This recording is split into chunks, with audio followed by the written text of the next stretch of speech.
इस बार सिर्फ एक ज्ञापन नहीं जाएगा, इस बार एक सवाल जाएगा, क्या इस देश में बच्चों का भविष्य मर्जर और मुनाफे के नाम पर बंद किया जा सकता है?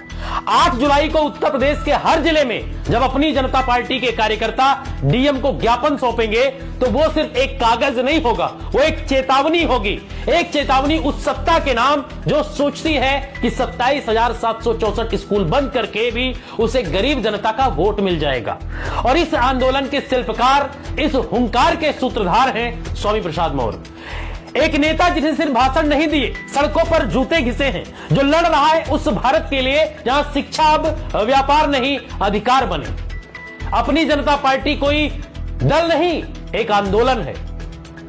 आपको याद होगा 1 साल पहले जब अपनी जनता पार्टी का गठन हुआ तो बहुतों ने कहा ये चलेगी नहीं, लेकिन अब वही लोग कहते हैं कि अब कोई रोक नहीं सकता, क्योंकि ये पार्टी सिर्फ एक संगठन नहीं है, एक जमीन से जुड़ी हुई चिंगारी है जो हर एक गरीब पिछड़े के लिए खड़ी रहती है। इस पार्टी ने साबित कर दिया है कि जब बाकी नेता मंचों से गायब रहते, एसी में बैठकर ट्विटर खेलते हैं, तब अपनी जनता पार्टी गांव की चौपाल पर मिलती है। जब बाकी दल पोस्टर बनाते हैं तब ये पोस्टर फाड़कर सड़कों पर उतरते हैं। और यही हुआ है 3 जुलाई को, जब लखनऊ की सड़कों पर गूंजा शिक्षा नहीं होगी बंद, सत्ता बंद होगी, सत्ता को गिरना होगा। आपको याद होगा वो दिन विधानसभा भवन की ओर बढ़ रही थी कई सारी आवाजें, 27,000 स्कूलों पर नहीं बच्चों के भविष्य पर हमला है, ये इस तरह के नारे चल रहे थे। स्वामी प्रसाद मौर्य सबसे आगे थे, हजारों कार्यकर्ता उनके पीछे नारे लगा रहे थे। सड़कें नारे से भर चुकी थी, बंद नहीं होने देंगे स्कूल, सत्ता को देंगे बड़ा झटका। पुलिस ने रोका, बैरिकेडिंग लगाई, लाठी दिखाई, लेकिन हम डरे नहीं, हम झुके नहीं, हम चलते रहे, ऐसा स्वामी प्रसाद मौर्य ने कहा। वहीं पर नारे लगने लगे थे, जो डरता है वो सत्ता बचाता है, जो लड़ता है वो बच्चों को पढ़ाता है। और फिर हुआ वही जिसकी उम्मीद सत्ता को नहीं थी। कोर्ट ने सरकार की मर्जर नीति पर फिलहाल रोक लगा दी है। ऐसे ही जब तक फैसला नहीं आता ऐसे ही रहेगा। तो ये एक बड़ी जीत मानी जा रही है स्वामी प्रसाद मौर्य की, और जितने भी पार्टियों ने इस पर धरना और विरोध जताया था। अब सरकार को जवाब देना पड़ेगा। अगर योजना इतनी ही विकासशील थी तो कोर्ट ने इस पर स्टे क्यों लगाया? अगर ये नीति जनहित में थी तो फिर जनता सड़कों पर क्यों है? और अगर सब कुछ सही था तो 8 तारीख को हजारों ज्ञापन लोग क्यों देने जा रहे हैं? इसका एक ही जवाब है, जनता को मूर्ख समझना बंद करिए साहब। शिक्षा को सौदेबाजी का अड्डा मत बनाइए। और जो गरीब बच्चों का हक छीनता है वो सत्ता नहीं, साजिश कहलाता है।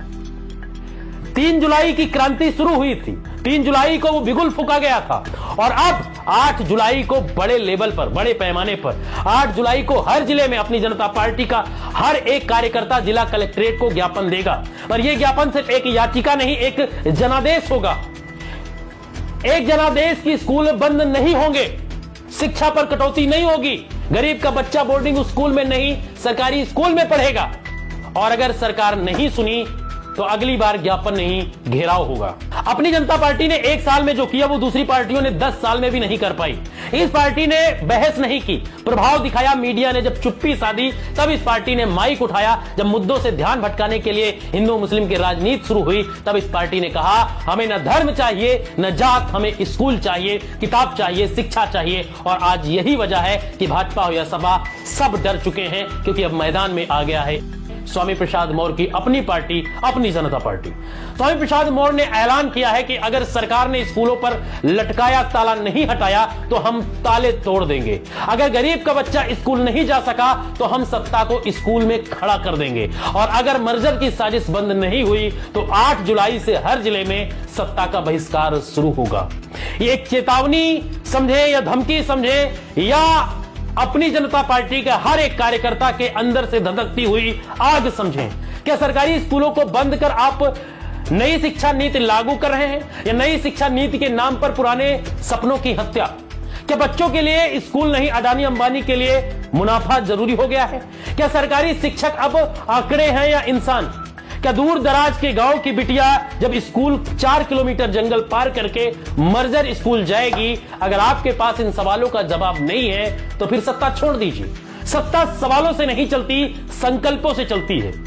3 जुलाई को सिर्फ एक प्रदर्शन नहीं हुआ था, एक क्रांति का जन्म हुआ था। अब 8 जुलाई को उस क्रांति की पहली परीक्षा होगी, जिसमें हर जिले में ज्ञापन, हर जिले में सवाल, हर जिले में कार्यकर्ता का संकल्प कि हमारा बच्चा स्कूल में होगा, बंद ताले नहीं।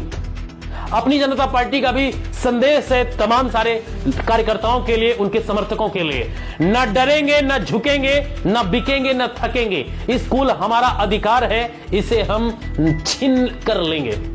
और अगर कोई भी सत्ता ये सोचती है कि आंदोलन सिर्फ कुछ दिनों की बात है, तो याद रखिए, जिस दिन गरीब का बच्चा पढ़ने के लिए सड़कों पर उतर आए, उस दिन सत्ता की किताबें जल जाया करती हैं। स्वामी प्रसाद मौर्य को बधाई कि उन्होंने एक ऐसे समय में शिक्षा का मुद्दा उठाया जब बाकी नेता जात और जुमलों में उलझे हुए हैं। अपनी जनता पार्टी को बधाई कि एक साल में इसने वो कर दिखाया जो बड़ी पार्टियां केवल मंच पर बोलती हैं। अब देखना यह है कि 8 जुलाई को ज्ञापन सिर्फ जिलाधिकारी तक जाएगा, ये जनता के दिलों तक भी पहुंचेगी। इसे सिर्फ पास नहीं, पूरी तरह जीतना होगा। ताली स्कूलों में गूंजेगी, सत्ता की नहीं। फिलहाल इस वीडियो में इतना ही, लेकिन 8 तारीख से बिगुल फूंक रही है अपनी जनता पार्टी। जिस तरीके से 3 तारीख का कार्यक्रम, 8 तारीख को महा कार्यक्रम हर जिलों में होने जा रहा है, इसको लेकर आप क्या सोचते हैं? कमेंट सेक्शन में हमें जरूर बताइए।